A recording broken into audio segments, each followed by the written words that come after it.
Hello guys! In this video I am going to show you how to set the notification language in the TripIt application, but first I just want to mention, don't forget to subscribe to my channel, because at 10,000 subscribers I am going to show you my whole YouTube revenue statistics and growth strategy, as well as how to make money online.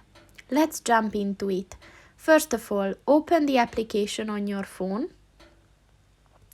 And then click on the account button at the bottom of the page on the right.